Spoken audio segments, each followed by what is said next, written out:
Welcome to Well-Behaved Women, take 50. Yeah. Hello, everyone. I am Kyria Phillips. This is my lovely co-host, Lauren Schill. Hello. Hello. We are here to talk about women. Finally. Women, be they baddies or saddies. We will be talking about them. How's your life? It's all right. It's not, I am working again, doing barber work once a week. So that's been fun. And got my Christmas tree up because I demand to cling to festivity during this time. So I put it up on like the 16th of November because time is soup. So because you fucking can. Yep. How are you? Alive. Yeah. Look at us being alive. I think that's kind of the most you can ask for at this point. Yeah. Alive. I'm not homeless for the moment. Yeah. I'm surviving. I'm not thriving. I had an interview for a grocery store position today. Oh. They did not advertise the income on the position. So I did well already, but I put in the application anyway because I had to do the unemployment crap. Yeah. Super fun. So I had an interview and this guy kind of went through the whole thing. It seemed like, everything was smooth. We got along. We talked about Gary's Guillain-Barré and like another person at the store might have it, the whole thing. Wow. And we get all the way to the end and he's like, well, that's it. That's all the questions I have. So I was like, how much does it pay?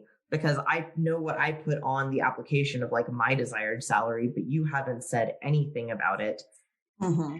And he was like, well, the minimum wage in Washington State is like $14.30 an hour. And in the new year, they're probably going to go all the way up to $14.80. Jesus. I was like, all right.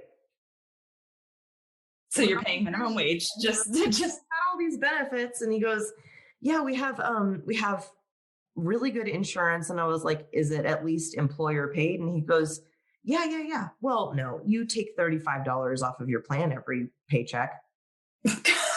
Just, sir. No. No. Going to make my income. They're taking 20-something% off the top of that. Jesus. I have to take basically my gas money for the next 2 weeks to either pay for insurance, right? Use to get right. And as you said, the grocery store, like where you live now, is a distance from you, and so it's not like walkable or a 5-minute drive. Like no, this is like a 40 miles on the car. If I have to get one thing, what a nightmare. I was looking into union jobs because there's a union, like a nation, like the Teamsters Union or whatever. I think it was started in California, but there are some jobs in Seattle that are Teamster Union, and the zoo is one of them. And there's like a learning facilitator person, like position available that pays currently $18 an hour. But they just redid their contract with the union. So starting on January 1st, pay goes up to $26. And I was like, okay, so if it's 18 right now, in my head, for me in Seattle, that feels like entry-level position. So I'm like, okay, hire me based on the fact that I'm a cutie and I like animals. And then pay me $26 an hour? What? So I threw in an application for that. I have no idea if it'll go through, but I just got so tickled by the idea of like having a union job.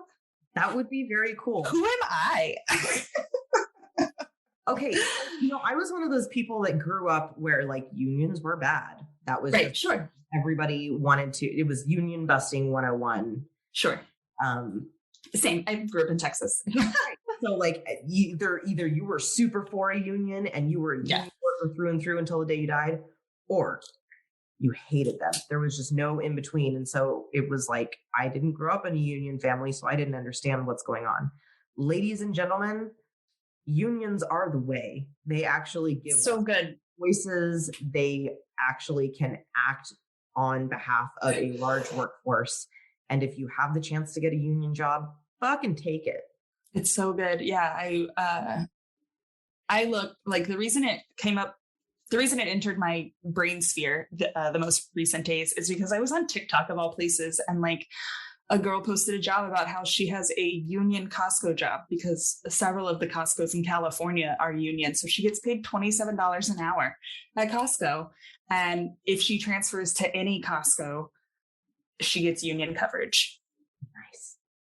And so it's like, people really try to paint the dues as the reason that like unions are negative. And it's just, you get so much for your dues.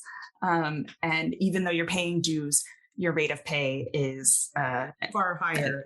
Far higher. And this is based on research, folks. So fully able to cushion. Fight with your mama if you don't agree with me.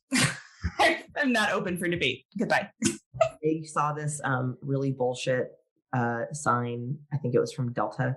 And they were basically like, you can join union or you could use that money to buy an Xbox. Yeah. Union when you can play video games for the same price.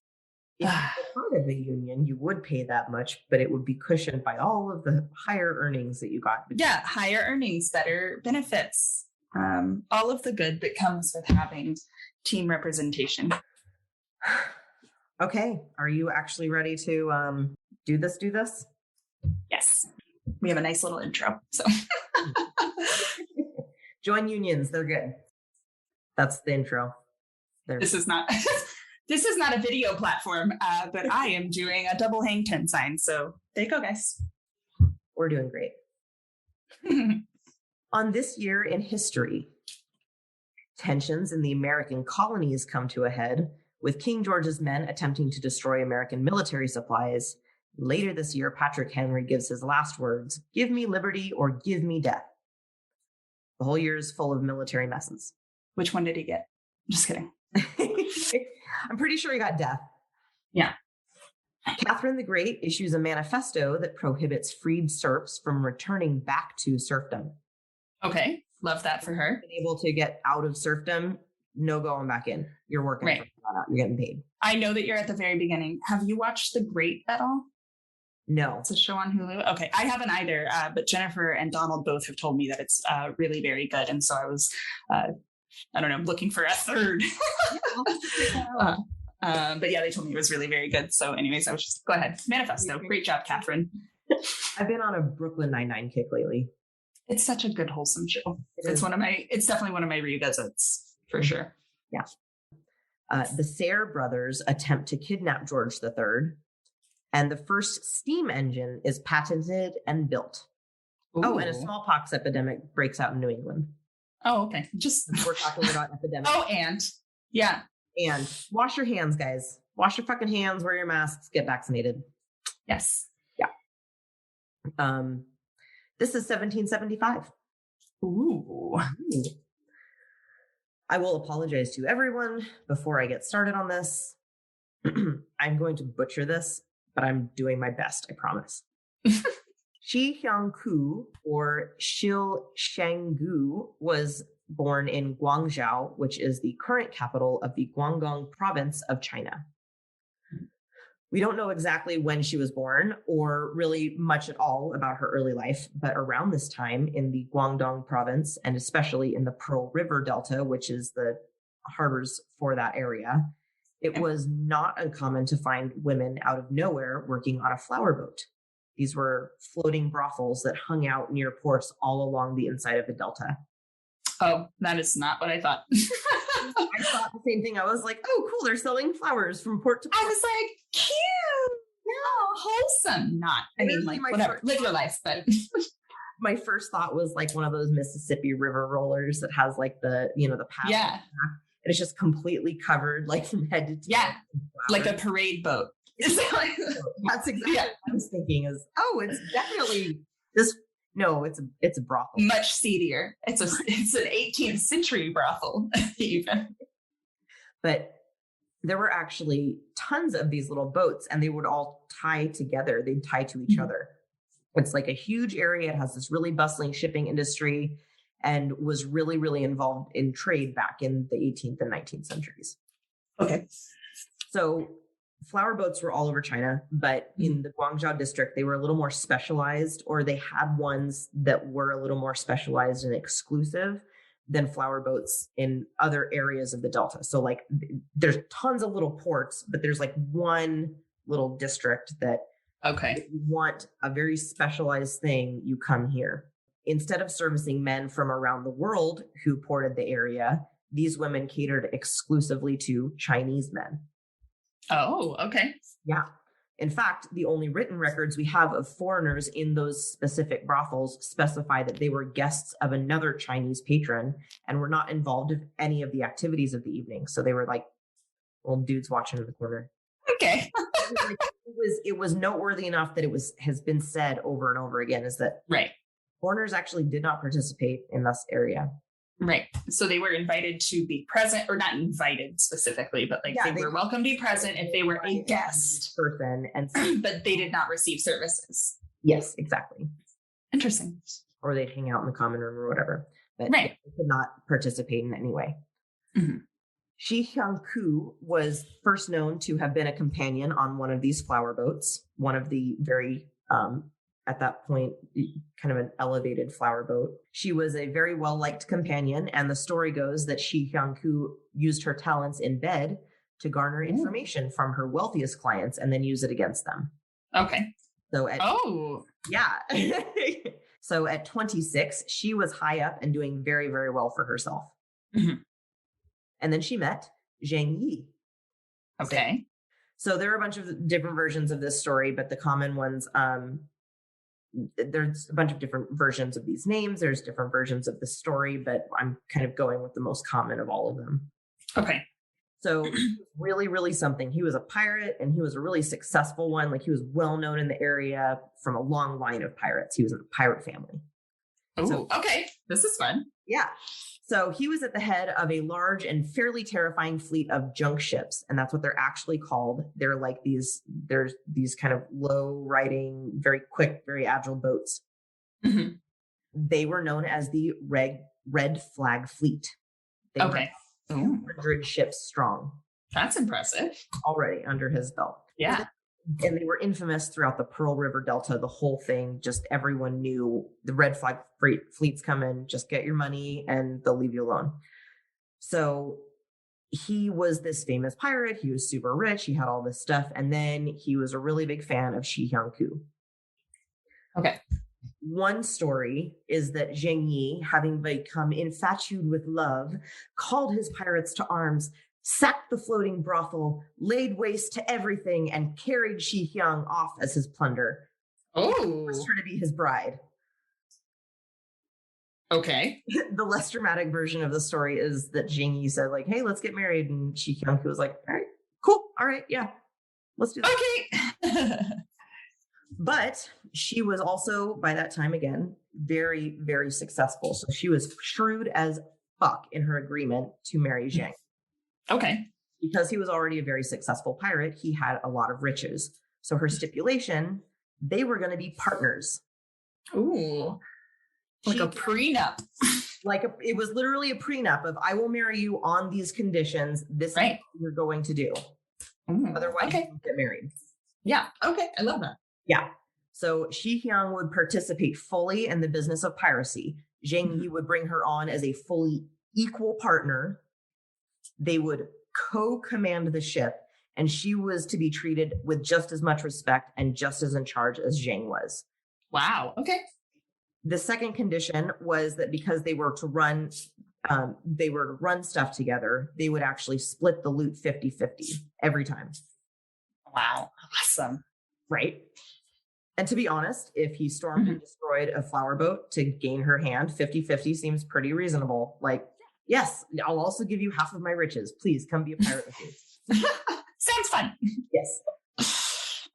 So a deal was struck, and Zheng Yi married Shi Hyang, who will now, from now on, I'm going to be calling her Ching Shih. Okay. Yes, they're very confusing, and I'm sorry that I'm butchering. It's okay. I'm working on it. They changed their names, so that's fine. So Ching Shih became the mistress of the Delta, and she had grand plans for the success of their fleet. Mm-hmm. At the time, pirates were definitely not known for their great working cooperations with other pirates, and fighting between the different fleets in the Delta happened very frequently. Sure. So what That does makes the sense. woman do? Like rival gangs. Exactly that. Mhm. Basically, yeah, it's the Crips and the Bloods. It's the, what is it? When you're a jet on. Yeah.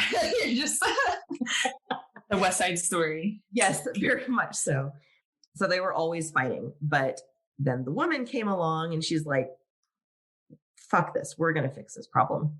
Mm-hmm. So she and Jing called a parley, and they brought the leadership of all of these fleets together, and Ching Shih and Zheng Yi convinced the pirates to form an alliance. An alliance. An alliance. It's an alliance. So with more cooperation between the fleets, they could exact the maximum terror in the Delta with maximum profitability and minimum. Right. Unless like you don't have pirates from all different factions dying on a regular basis, you can all be successful. Exactly. I love that. With the success of the alliance came opportunity for growth. As they ruled looting hand in hand, they found themselves at the center of a fucking armada. The fleet grew from 200 to 600 ships. Holy crap. I know. With the alliances of other pirates in the area, with tens of thousands of pirates under the couple's command. Jeez. That's insane. Okay. So going along with the couple, they also ruled with a kiddo. Their kiddo? Okay. So it's Zheng Yi's first mate, their couple's adopted son, and their mutual lover. Oh. His name was Chung Po. And at the time, adult adoptions were really common because it was a way to pass on the family business or bring him into a new trade. Like, oh, this is my son.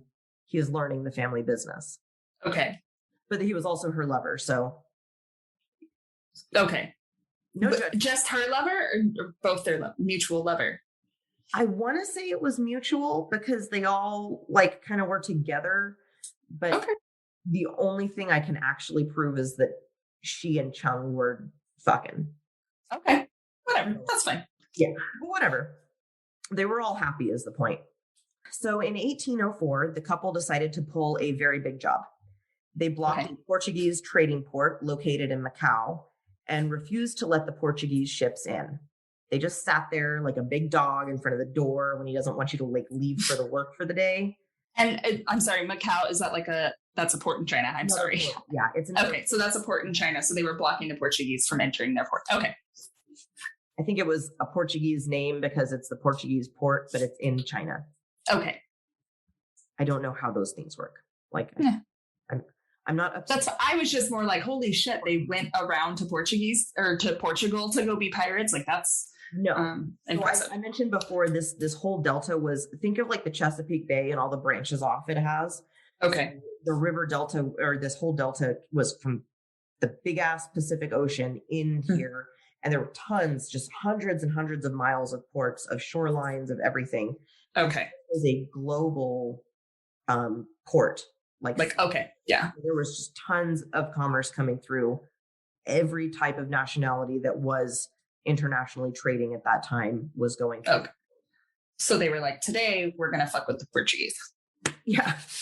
They woke up and they were like, let's fuck with the Portuguese today. I'm bored. You want to go do some piracy? So they get everything set up. They just sit there. And when Portugal sent in backup, the red flag fleet just laughed.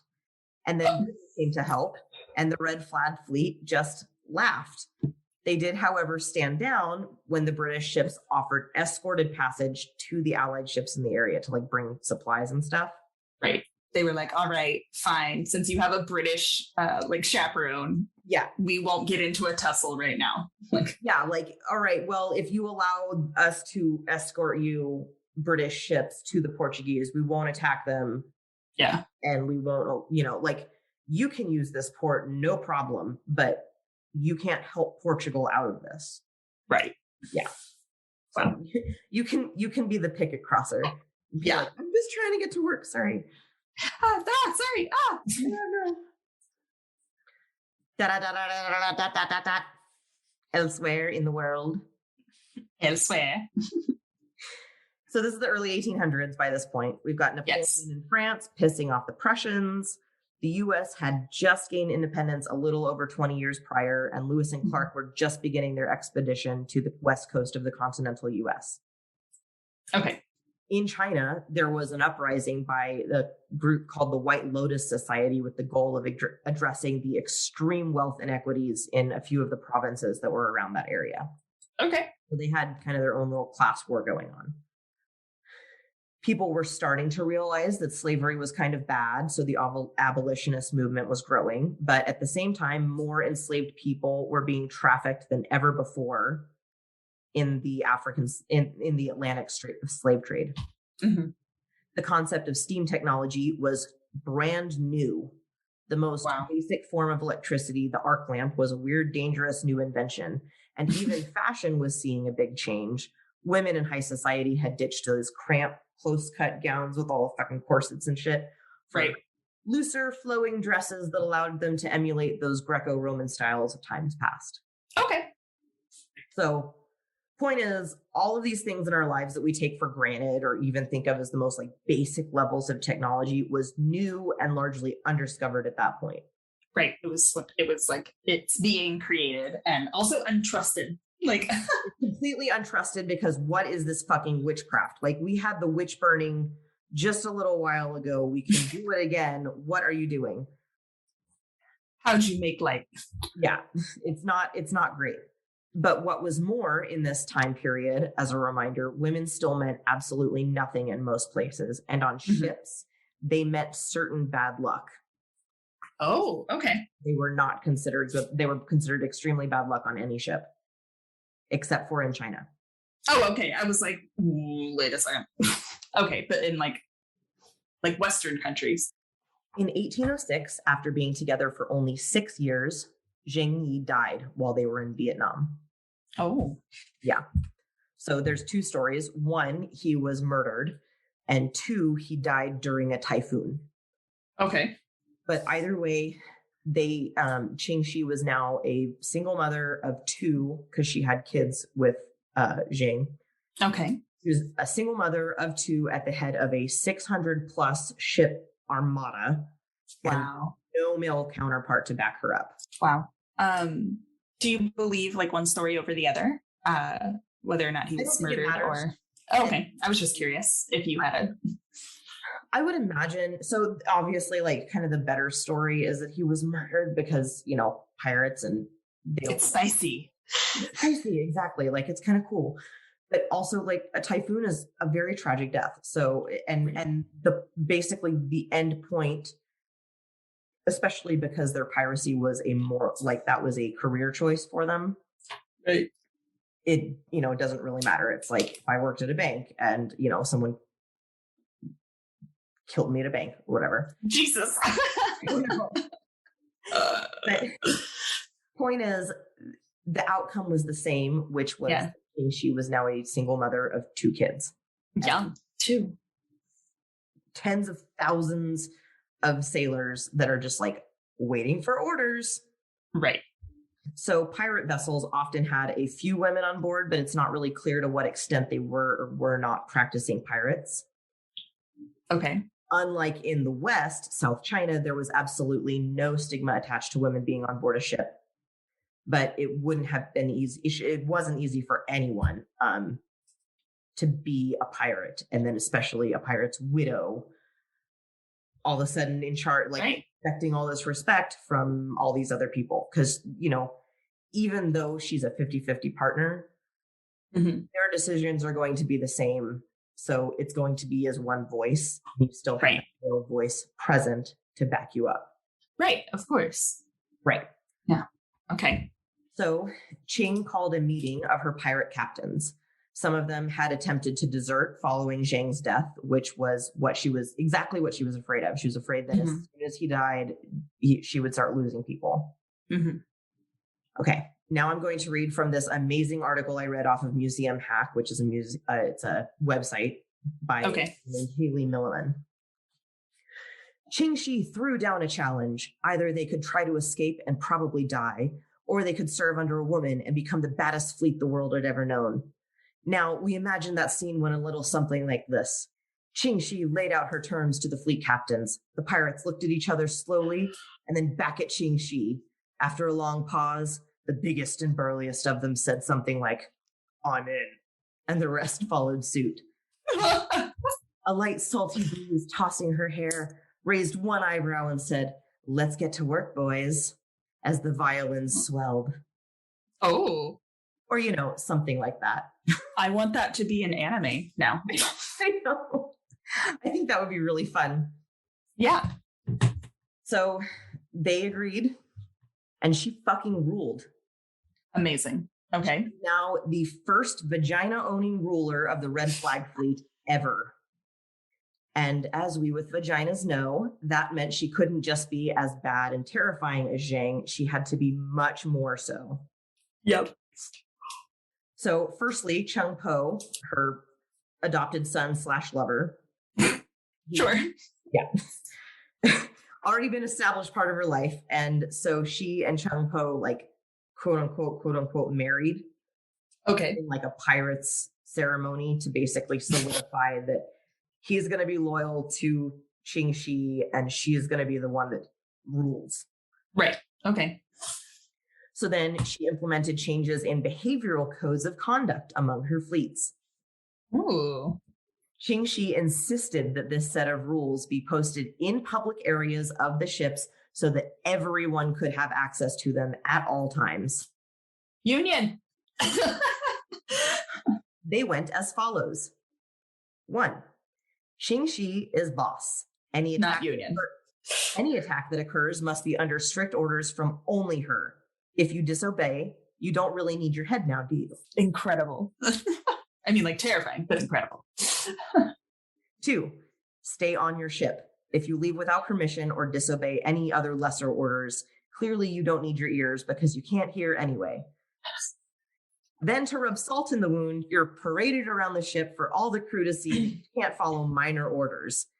And if you disobey twice, you don't have any more ears to take off, so the head will be just fine. That's amazing. I love that. 2 beheadings. 3, everything belongs to the Red Flag Fleet. Everything you loot has to be turned over to the superior of your ship. If you keep anything, you'll be whipped the first time. What happens the second time? No head. No head. You die. 4, if a town or a ship has already paid tribute to the fleet, they were to be left unharmed. At this point, they had a regular rule over a lot of the Asian coast. And so many towns were just cooperative and they knew it was coming and it was fine. So any pirate that dishonored that by looting, raping, or harming an ally would lose their head again. 4 for 4, guys. I enjoy that. All right. No heads. The 5th rule is the most complicated one. Okay. Part 1. Taking prisoners is an inevitable part of pirate life. But if the prisoners are female, there's a super strict set of rules that has to be followed. Okay. If the woman was not beautiful, she was to be set free, unharmed.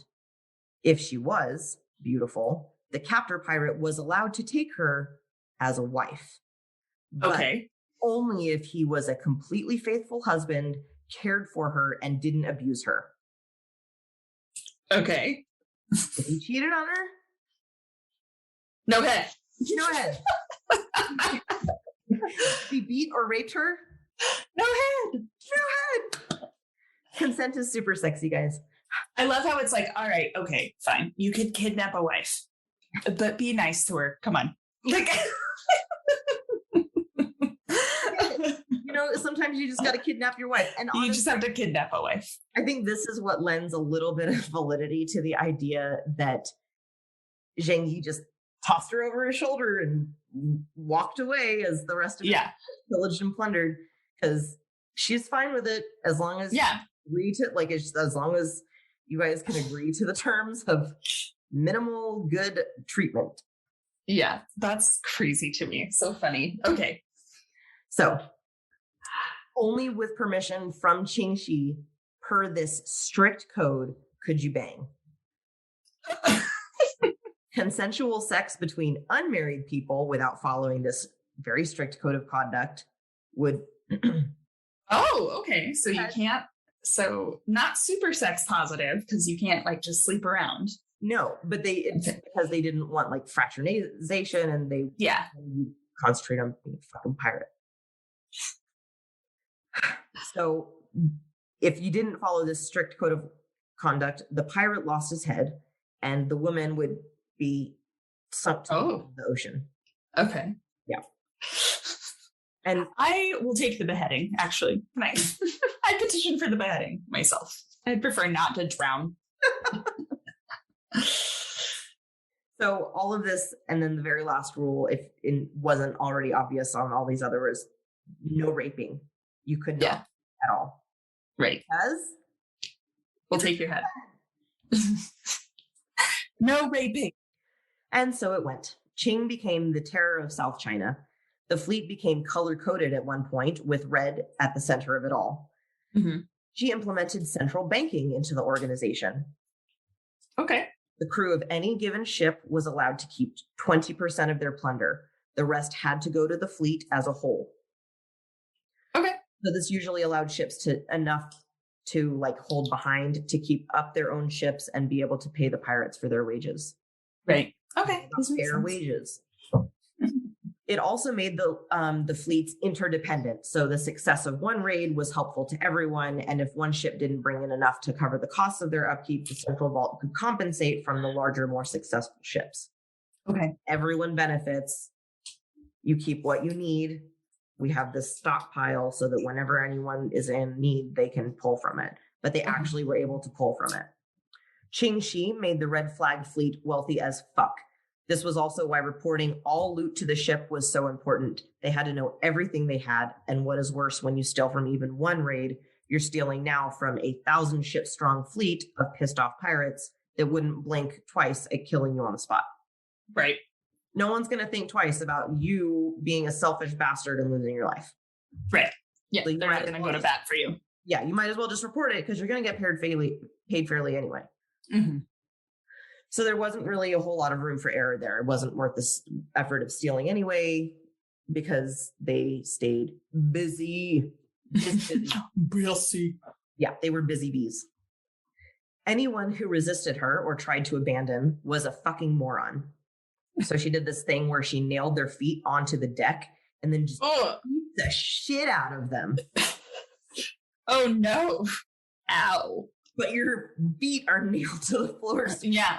Try to escape. Otherwise, you're literally just stuck there as she beats the shit out of you. Yeah, you're a weeble wobble. Like, but you do fall down.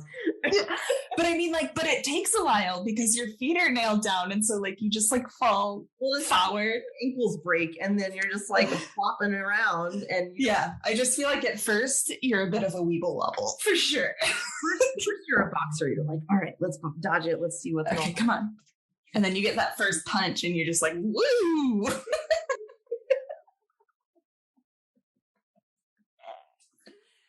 Anyways, torture.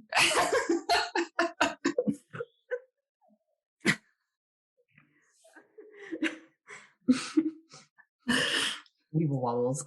I like it. So sometimes she beat them to death, and other times she beat them within inches of their life.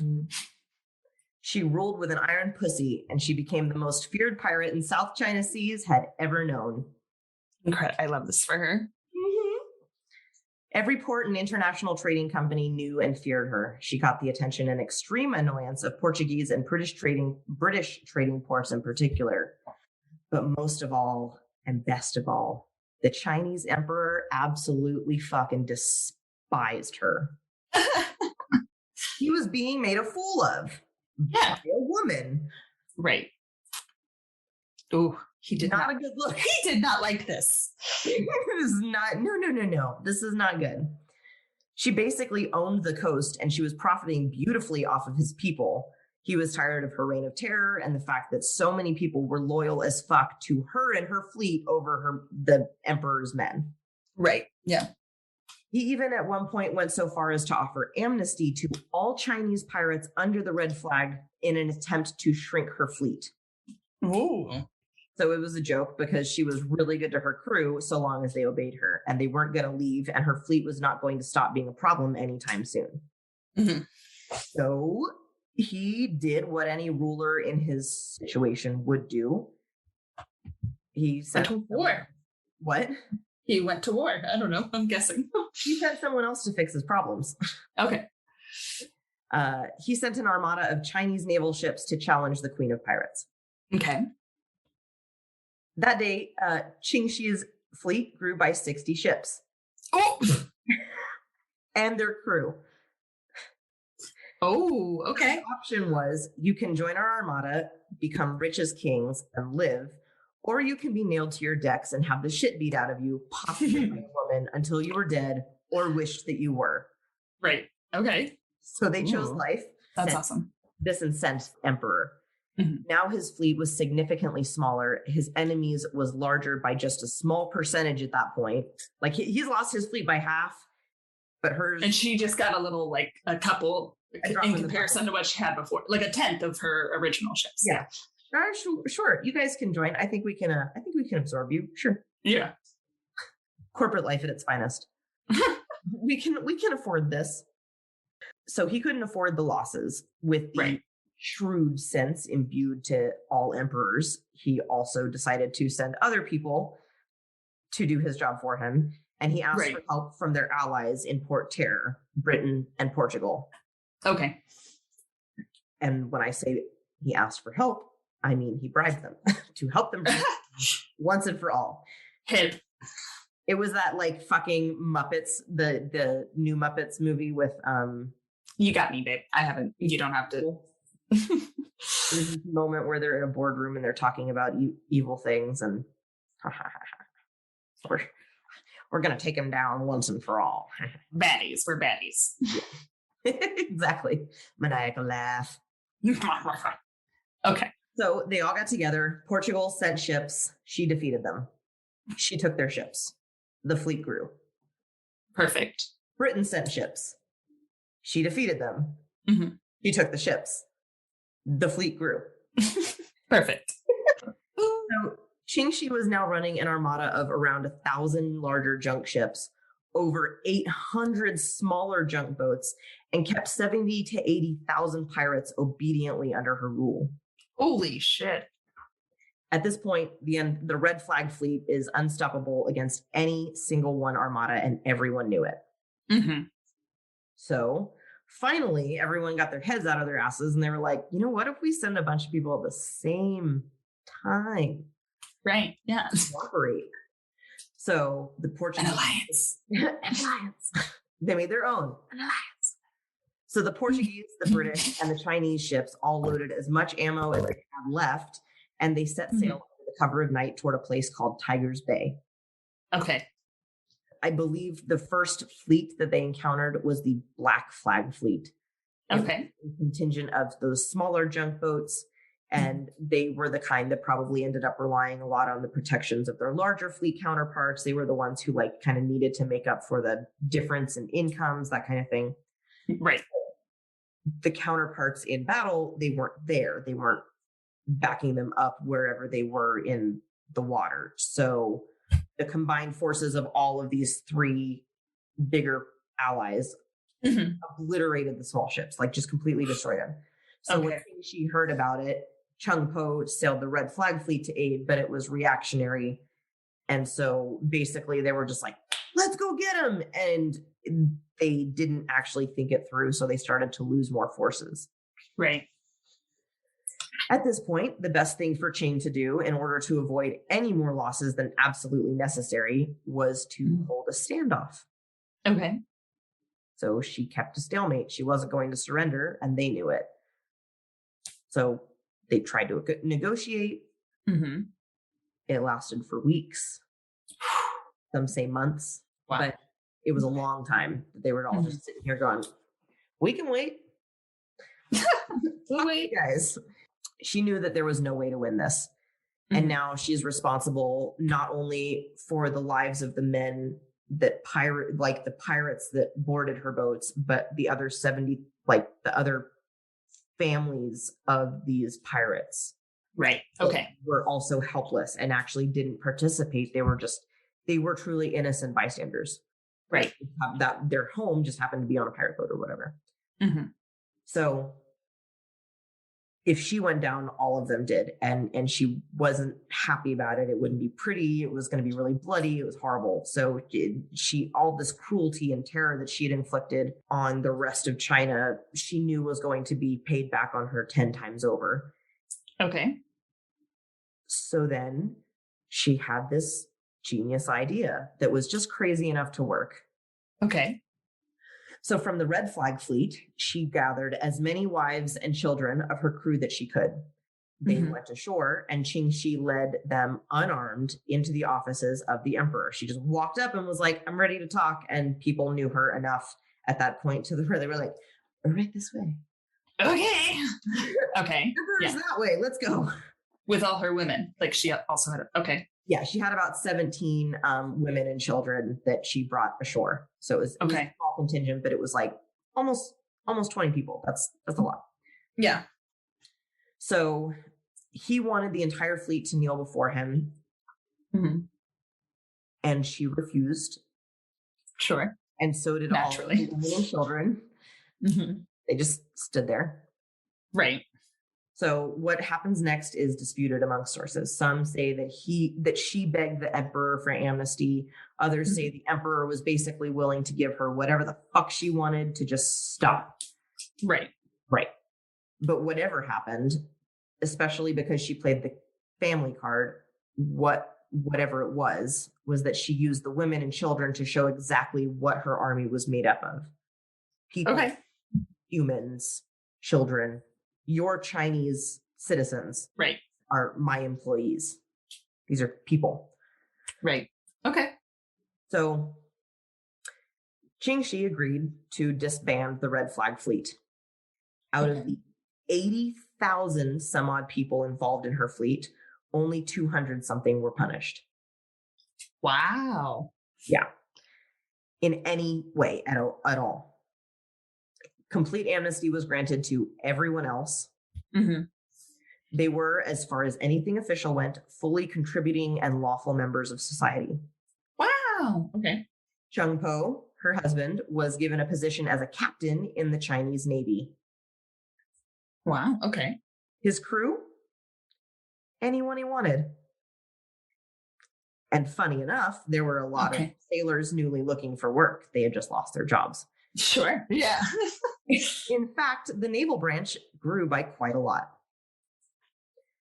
All these pirates were able to keep their loot. Ooh. Anything they had already earned, they could keep fully, including Ching Shih, who was rich as shit at this point. Yeah. Wow. All of this was predicated on two stipulations from the emperor. One, Chung Po and Ching Shih, leaders of the Red Flag Fleet, the most feared pirate fleet of the South China Seas, would kneel before the emperor and be joined in legal marriage. Okay. Not an unreasonable request. Sure. Kind of weird, but he really just wanted her to finally fucking kneel before him. Right. That was literally specifically stated. You got to kneel before me and get married. Yes. Kneel. Fealty. Show fealty. God damn it, show fealty. The second condition was that Ching Shih would finally retire. Stop doing it. Stop. Get the fuck out of here. So she had to promise not to inflict terror anymore. And the emperor let her be 36 and a retired and a bazillionaire. Wow. Yeah. That's incredible. So she did. Ching Shih, queen of pirates, terror of the South China Seas, ruler with an iron pussy, retired at the ripe old age of 36. Ugh, the dream. Right? All we have to do is go be pirates, babe. It's another get rich quick scam. Yeah. So she had one more boy with Chung Po, and ever the industrious and scheming queen that she was, she decided to use her retirement money for something new. Okay. Ching decided to open a gambling house. Ooh. Run for the next 30 years under her command. Mm-hmm. Wow. I would imagine that she set up the rules for the gambling house that ran parallel to the code of behavior for her pirates. I mean, I can't imagine you going from like 80,000 employees that all follow this very strict code of rules to like, no, you can do whatever you want. No, yeah. You're going to be good. You're still going to behave. Right. She died at the age of 69. I would imagine surrounded by a lavishly decorated home. Nice. Nice. Die at 69. Mm-hmm. Okay. Nice. I just had to. She was a fucking rich bitch. I love at it. the age of 69 and died basically being industrious her entire like adolescent and adult life. Yeah. We're I don't know if you know this, but like did her kids just like get her money after she died? And I would imagine so. Like, I mean, maybe they're like the first really fucking rich Chinese families in, you know, in old family. I don't know. I'm not sure. Yeah, like potentially one of the old. Like, but I would imagine that she had a very generous pension plan for all of her gambling people, and she had plans for how the money would be divvied up when she inevitably reached the end. I think you have to do that as a pirate. I think you kind of have to have this like, if I die, if I don't come back from this mission, this person gets my money. They need it more than my corpse. Like, just logically, that seems to track. So I would imagine she kind of had something similar going on by the time she was an old gambler lady. Mm-hmm. So cute. I know. I'm just thinking of like little slots. I'm looking at her Wikipedia page. She's fucking awesome. It's so cool. Mm-hmm. Yeah. Oh, her husband died again. 2 dead husbands. Yeah, she outlived 2 of them. Yeah. She's so cool. I love her. I know. I heard about when I was driving Uber, I would ask for suggestions. Ooh, I love that. I was writing with, especially from women, because they were usually like a little more prepared to kind of answer, oh, okay. But I would say, you know, yeah, especially like who's a woman that you grew up learning about that you always had really good opinions of, or, you know, something research and, you know, that somehow changed the world so enough so that she's noteworthy. I've gotten a lot of good feedback. So we have a few different people that are going to be explored that way. But she's fucking awesome. And she does kind of make a little bit of a cameo in Pirates of the Caribbean 3. I saw, yeah, that was on her, on the Wikipedia too, of like featured in or whatnot. Yeah. So that's amazing. I guess like and subscribe. We need for being active in a Facebook group or something. I don't know how to make that. I don't know how to make the Facebook group active, but I get notifications constantly that new people are liking our page, like the Facebook page itself. And so I'm like, okay. And I have no way of knowing like how many people are actually listening on Spotify, because I see it as a listener. I don't see it as someone that has like those kind of analytics. Oh, okay. I didn't know that. Yeah. I wish I did. I don't have any idea how many followers we have, but if you can, like, please go and follow us on Spotify, because that would help, I guess. As far as I know. If you like us and, you know, and follow us and stuff, they'll actually start like putting get pushed to podcasts for the week and stuff. So that would be kind of cool. Yeah. Thank you everyone for listening. We are recording again in a few days, and I'm really excited about this next one. It's I'm not going to tell you the names yet, but it's about I'm calling the episode The Space Babes. Ooh. Yeah. So, very excited. That sounds fun. And it will be the first time I ever give a man his dues, his deserved dues in I guess. I know. I had a big discussion. I'll tell you about it next time. Well, we hope you guys are all staying as healthy and as happy as you can, and drinking your water. And being nice to yourself. Yeah. Because rest the world sucks right now, and it's easy to beat up on yourself on all the shit that needs to get done, but just have patience with yourself. The world's going to keep turning, and Just be nice. Yeah. All right. Thank you so much again for listening, and have a good night. Good night.